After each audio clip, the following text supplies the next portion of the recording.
जय हिंद दोस्तों। देखिए दोस्तों, आज हम लेके आए हैं पार्ट 2 वीडियो, ठीक है। और इसके पहले पार्ट 1 मैंने करा रखा है, प्लेलिस्ट में जाकर के देख लीजिएगा। तो देखिए पार्ट 2 वीडियो में आज बताने वाला हूं विद्युत आवेश के मूलभूत गुण, basic properties of electric charge, ठीक है। तो यहाँ पे देखिए विद्युत आवेश के मूलभूत जो गुण होते हैं क्या होते हैं। देखिए विद्युत आवेश के निम्नलिखित मूलभूत गुण पाए जाते हैं। विद्युत आवेश में निम्नलिखित मूलभूत गुण पाए जाते हैं। इसमें पहला हेडिंग है जो है प्रतिकर्षण क्या होता है, आकर्षण क्या होता है।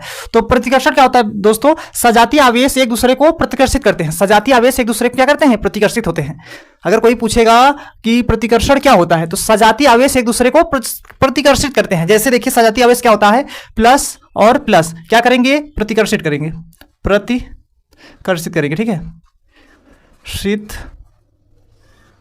करते हैं। ये जो है प्लस प्लस से प्रतिकर्षित करते हैं और माइनस माइनस से भी क्या करते हैं, प्रतिकर्षित करते हैं। ये जानते रहिए आप लोग, ठीक है।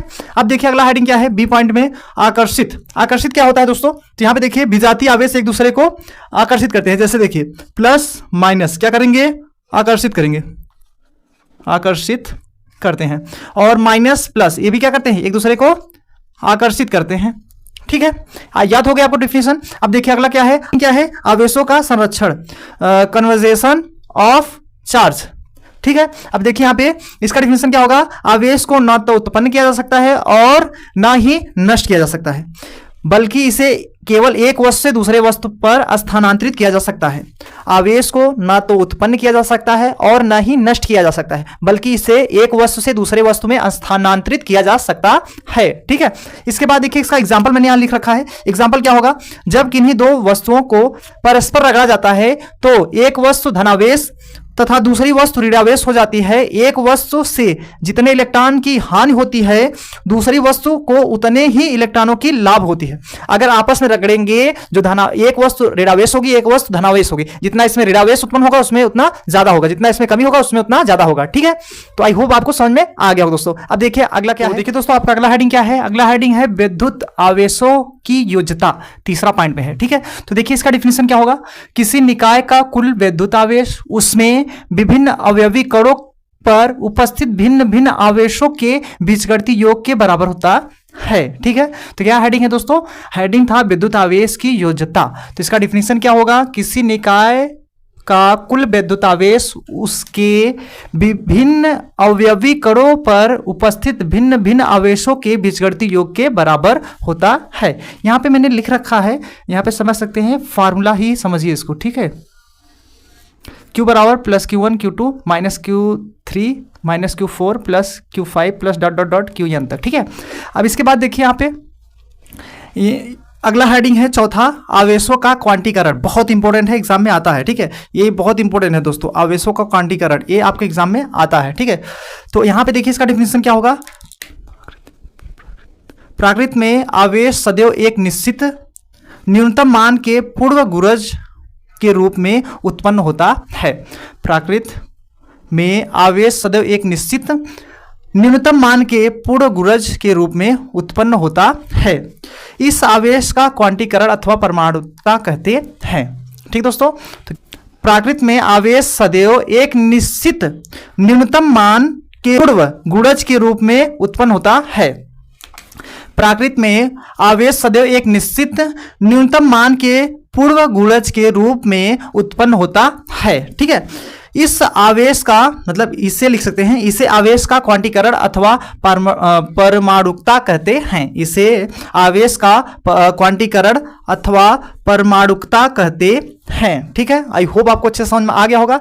अब देखिए यहाँ पे उदाहरण मैंने एक लिखा है, जो पहला मैंने पढ़ाया था विद्युत आवेश, विद्युत आवेश पढ़ाया था, इसमें मैंने फार्मूला कराया था Q बराबर यानी, और एक कराया था Q बराबर IT। तो उसी मैंने यहाँ पे क्वेश्चन भी लिख रखा है, उसी पे कराने वाला हूँ। तो देखिए यहाँ पे प्रश्न क्या कह रहा है, एग्जाम्पल मैंने लिखा है, पहला एग्जाम्पल, एक धातु के गोले पर 2.0 × 10⁻⁹ कूलाम ऋणावेश उपस्थित हैं, तो इस पर समान आवेश था, मतलब इस पर समान अवस्था में कितने इलेक्ट्रॉन अधिकता या कम है।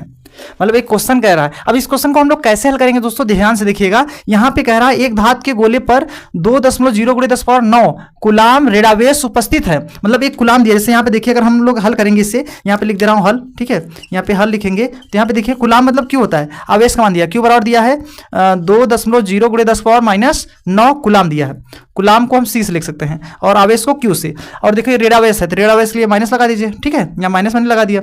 और अब इसके बाद इस पर समान अवस्था में कितने इलेक्ट्रॉन अधिक या कम है, तो मतलब n का मान पूछ रहा है, n का मान पूछ रहा है दोस्तों। और E का मान क्या होता है दोस्तों, E बराबर मैंने पढ़ाया था पहला पार्ट 1 वीडियो में देख लीजिएगा, 1.6 × 10⁻⁻19 कूलाम, ये E का मान होता है। E का मान क्या होता है, 1.6 × 10⁻⁻19 कूलाम होता है E का मान, ठीक है। अब E का मान इतना है दोस्तों। अब यहाँ पे समझिएगा, इसको हम हल कैसे करेंगे। सूत्र क्या मैंने लिखा था, Q बराबर NE, यही फार्मूला लिखा था, Q बराबर NE फार्मूला लिखा था। अगर हम Q को बटे में भेज दें, जैसे Q बटा E कर दे बराबर N, तो ये भी फार्मूला बन जाएगा ना, ये E को बटे में भेज दें तो Q बटा E बराबर N, तो इसको हम N बराबर Q बटा E। अगर Q का मान कितना है 2.0, यहाँ पे देखिए 2.0 × 10⁻⁻9, ये माइनस में है, बटा E का मान 1.6 × 10⁻⁻19, ये इसका मान होता है।